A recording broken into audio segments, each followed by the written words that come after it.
Comment choisir sa batterie externe pour randonnée? En randonnée itinérante, nous avons souvent besoin d'énergie électrique, ne serait-ce que pour recharger notre téléphone portable. Le smartphone est un équipement de sécurité, il permet d'appeler les secours, mais aussi de visualiser notre position sur une application GPS. Il est donc important d'avoir toujours assez de batterie dans son téléphone. Pour cela, je vous recommande de partir randonner avec une batterie externe qui vous permettra de recharger ce téléphone. Alors dans cette vidéo, j'aimerais vous expliquer les principaux critères à prendre en compte pour faire le bon choix de batterie. Mais deux petites choses avant.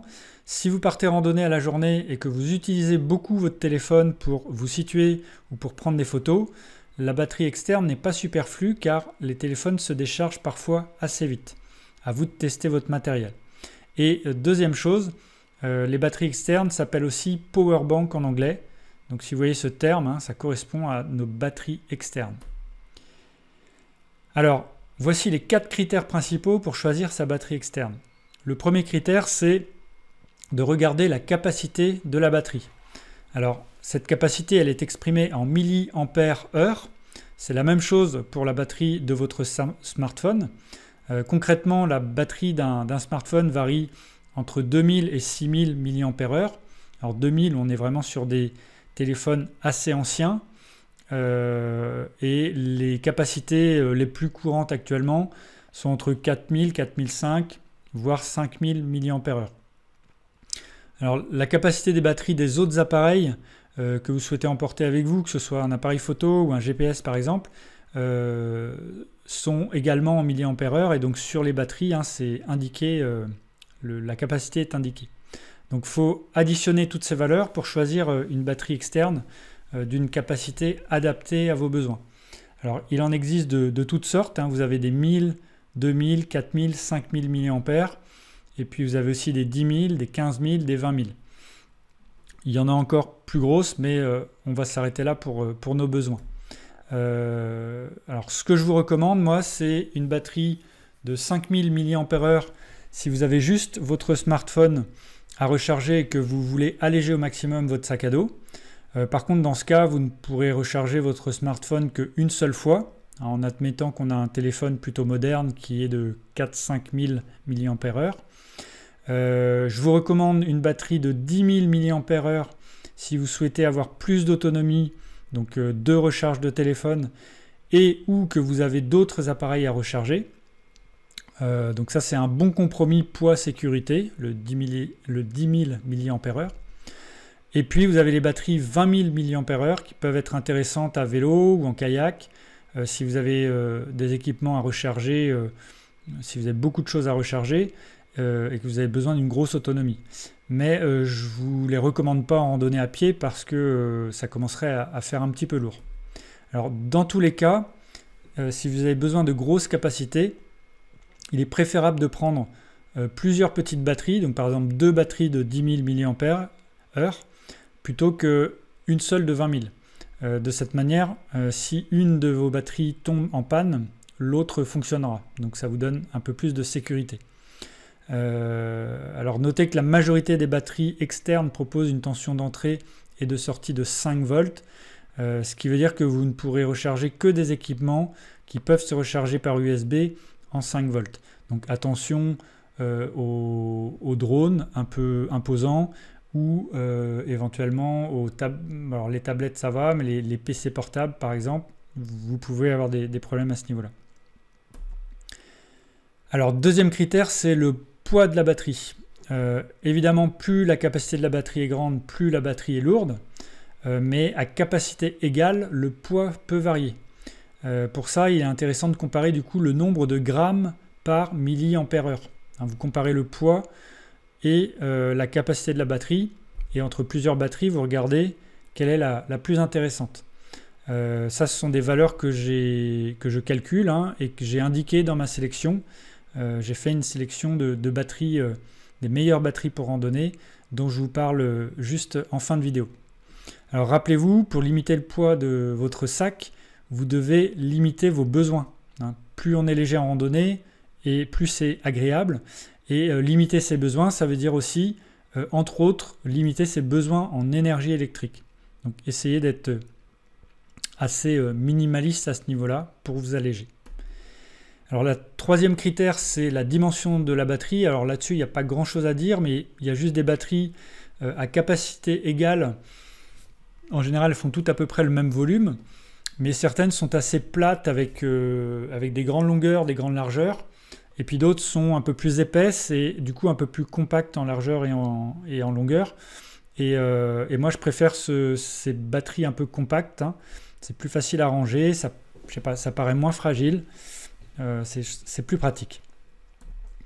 Et enfin, le quatrième critère, c'est la qualité de fabrication. Alors évidemment, si vous souhaitez que vos équipements durent longtemps, il faut acheter de la qualité, mais c'est particulièrement vrai pour les batteries électroniques et les appareils électroniques en général, hein.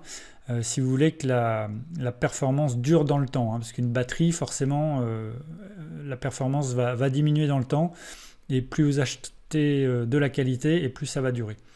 Et ça fera toute la différence, hein, entre une bonne batterie et une batterie moyenne. C'est surtout les temps de charge, hein, qui peuvent aussi varier en fonction de la qualité et donc en fonction de la technologie qu'il y a à l'intérieur de la batterie. Alors il n'y a pas de secret, hein, une batterie haut de gamme, elle se rechargera généralement beaucoup plus vite qu'une batterie bas de gamme. Alors voyons maintenant les petits détails qui font toute la différence. Donc c'est des petites choses à vérifier quand vous voulez acheter une batterie. Donc la première chose, c'est la connectique USB. Pensez à bien regarder ce qu'il y a comme connexion.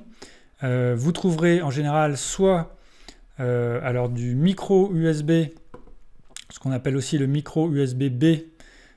Donc c'est une fiche assez plate avec les côtés un peu biseautés là. Donc c'est déjà, voilà, vous devez connaître ça, c'est assez ancien déjà comme type d'USB. Donc ça, ce sera plutôt pour l'entrée de la batterie, ce qu'on appelle le input, pour recharger la batterie. Donc vous aurez un câble avec du micro USB, et puis de l'autre côté, vous pouvez avoir un USB classique comme celui-là, pour recharger votre batterie sur un ordinateur ou sur une prise murale avec un adaptateur secteur. Vous pouvez aussi trouver des... Donc là, je vous montre les fiches, hein, les câbles qui peuvent s'insérer dans la batterie. Évidemment, ce sera la version femelle que vous aurez sur la batterie. Donc vous pouvez trouver de l'USB classique, hein, l'USB type A.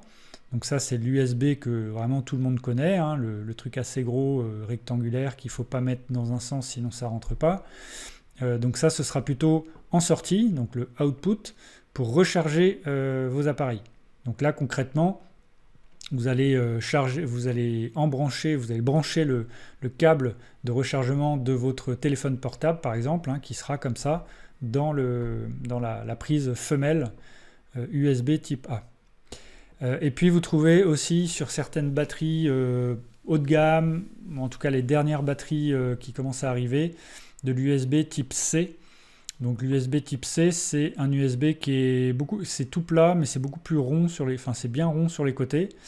Donc ça sera plutôt en sortie, output, pour recharger également vos appareils. Donc cet USB-C là, c'est la même chose que ce qu'on trouve sur les téléphones Samsung par exemple. C'est de l'USB type C. Alors toutes ces prises, quel que soit leur type, elles peuvent aller de l'USB 2 à l'USB 3 ou 3.2.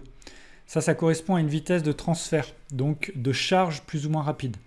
3,2 étant la plus rapide et la plus récente. Mais ça, malheureusement, les fabricants n'indiquent pas souvent cette information, et pourtant, je trouve que c'est une information intéressante pour savoir si la charge va être rapide ou pas. Alors ensuite, autre détail important à regarder, c'est les témoins de charge. Comment vous allez savoir si votre batterie est chargée ou pas? Alors, il y a des témoins basiques avec soit une LED orange quand la batterie est en charge, soit une LED verte quand elle est complètement chargée. Voilà, vous savez que c'est en charge, vous savez quand c'est chargé, mais c'est un peu basique. Sinon, vous avez un système plus précis qu'on retrouve sur plusieurs batteries, qui va être souvent avec 4 LED clignotantes pour indiquer que la batterie est en charge. À partir du moment où ça clignote, on sait que c'est en charge. Et si vous avez une seule LED allumée ou clignotante, c'est que la batterie est chargée entre 0 et 25%. 2 LED allumées ou clignotantes quand c'est en charge, donc c'est 25 à 50%, etc. Hein. 3 LED 50 à 75 et 4 LED 75 à 100%. Donc quand vous avez les 4 LED allumés et fixes, vous êtes à 100% chargé. Et puis vous avez un autre système sur certaines batteries qui est encore plus précis, c'est un affichage par pourcentage. Donc vous voyez 50%, 74%, etc. de la charge. Autre chose intéressante à regarder, c'est l'étanchéité et la protection.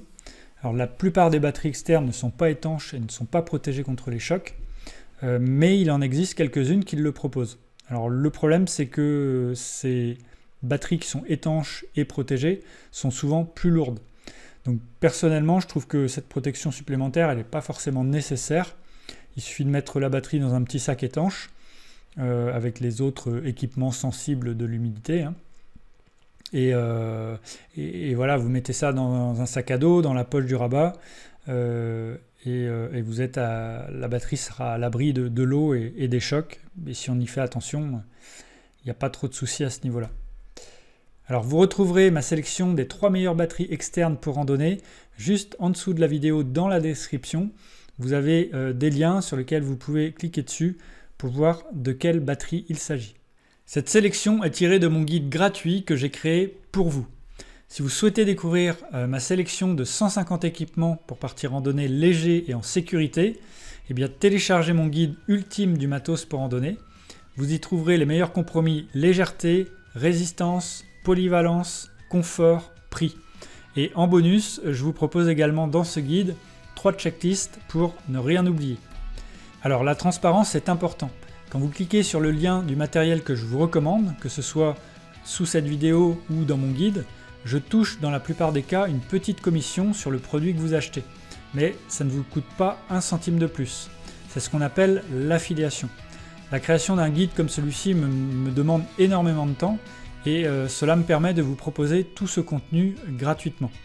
Alors là, vous vous dites peut-être, ok, il n'est pas objectif le gars, il va me recommander ce qui marche le mieux.